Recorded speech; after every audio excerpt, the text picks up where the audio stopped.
Ancaman invasi Rusia ke Ukraina telah menjadi kenyataan. Kalau kita melihat kembali sejarah panjang yang saling terkait dari kedua negara bertetangga ini, sedikit banyak kita akan bisa melihat bagaimana akar dan rantai peristiwa yang membawa kita pada konflik yang terjadi hari ini.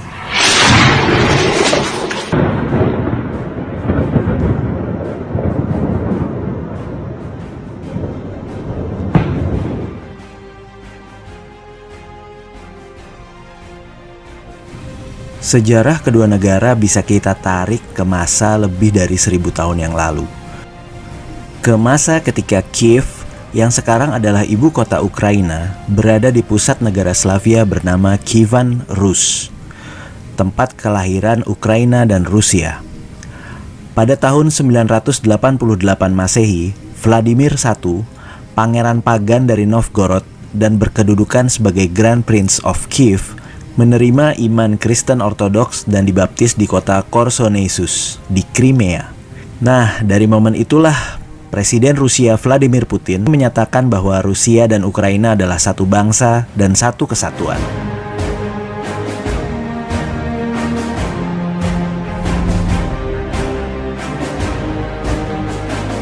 Namun selama 10 abad terakhir, Ukraina telah berulang kali dikuasai oleh kekuatan-kekuatan yang saling bersaing. Prajurit Mongol dari timur menaklukkan Kievan Rus pada abad ke-13. Pada abad ke-16, tentara Polandia dan Lituania menyerbu dari barat. Pada abad ke-17, perang antara Persemakmuran Polandia, Lituania, dan Kekaisaran Rusia menjadikan wilayah di sebelah timur Sungai Dnieper menjadi di bawah kendali Kekaisaran Rusia. Bagian timur dikenal sebagai tepi kiri Ukraina. Tanah di sebelah barat Dnieper atau tepi kanan diperintah oleh Polandia. Lebih dari 1 abad kemudian, pada tahun 1793, bagian barat Ukraina direbut oleh Kekaisaran Rusia. Selama tahun-tahun berikutnya, sebuah kebijakan yang dikenal sebagai Rusifikasi melarang penggunaan dan studi atas bahasa Ukraina, dan orang-orang ditekan untuk pindah ke agama Ortodoks Rusia. Ukraina mengalami beberapa trauma terbesarnya selama abad ke-20. Setelah revolusi komunis pada tahun 1917, Ukraina adalah salah satu dari banyak negara yang terlibat dalam perang saudara yang brutal sebelum sepenuhnya tergabung ke dalam Uni Soviet pada tahun 1922. Pada awal tahun 1930-an, untuk memaksa petani bergabung dengan pertanian kolektif, pemimpin Soviet saat itu, Joseph Stalin, mengatur sebuah kelaparan yang akhirnya mengakibatkan kematian jutaan orang Ukraina.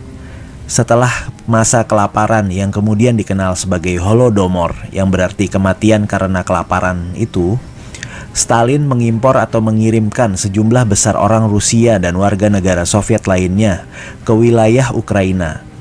Banyak di antaranya tidak memiliki kemampuan berbahasa Ukraina dan hanya memiliki sedikit ikatan dengan wilayah tersebut. Tujuannya tak lain adalah untuk membantu repopulasi kembali penduduk di wilayah itu.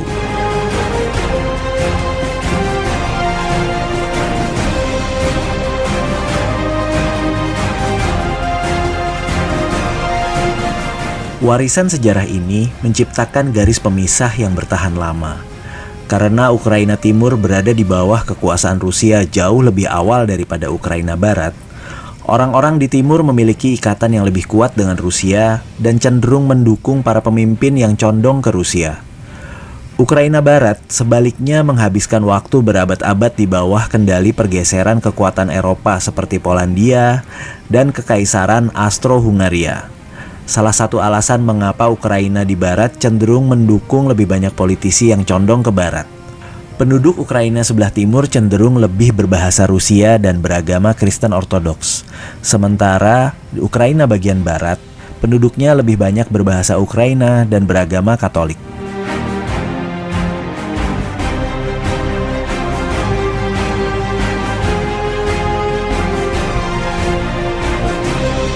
Dengan runtuhnya Uni Soviet pada tahun 1991, Ukraina akhirnya menjadi negara merdeka.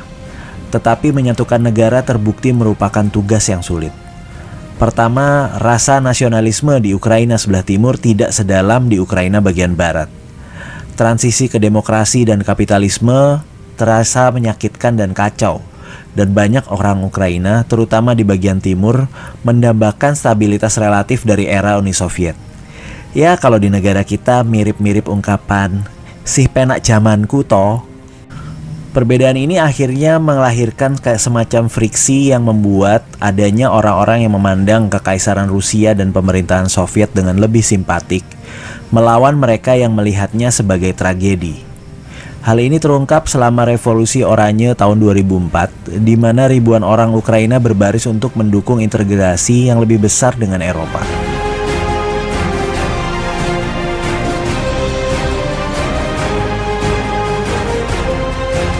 Bahkan dalam hal bentang alam, Ukraina seperti terbelah dua. Terlihat jelas pemisahan antara bagian selatan dan timur Ukraina yang secara umum berupa stepa dan padang rumput dengan tanah pertanian yang subur, sementara di wilayah utara dan barat yang lebih berhutan. Jika dilihat di peta, ini seperti menggambarkan garis demarkasi antara padang rumput dan hutan. Garis diagonal antara timur dan barat ini memiliki kemiripan dengan peta politik pemilih dari Presiden Ukraina pada tahun 2004 dan 2010.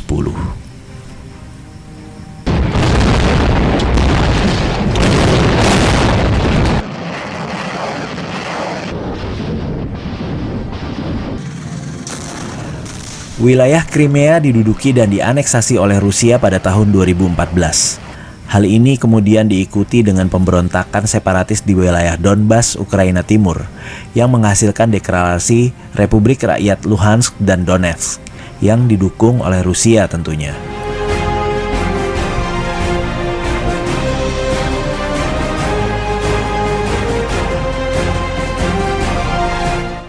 Мною принято решение о проведении специальной военной операции.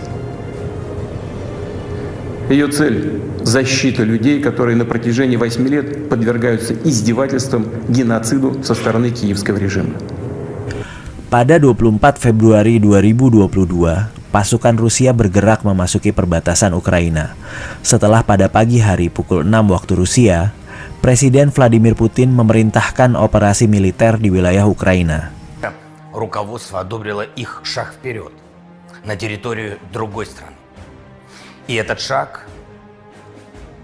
может стать началом большой войны на европейском континенте. Точно знаем, нам не нужна война, не холодная, не горячая, не гибридная. Но если на нас будут наступать войска, если у нас попытаются отнять нашу страну, нашу свободу, наши жизни, жизни наших детей, мы будем защищаться. Semoga perang segera berakhir, karena seperti kata Benjamin Franklin, "There was never a good war or a bad peace." Semoga perdamaian segera menyelimuti bumi. Salam.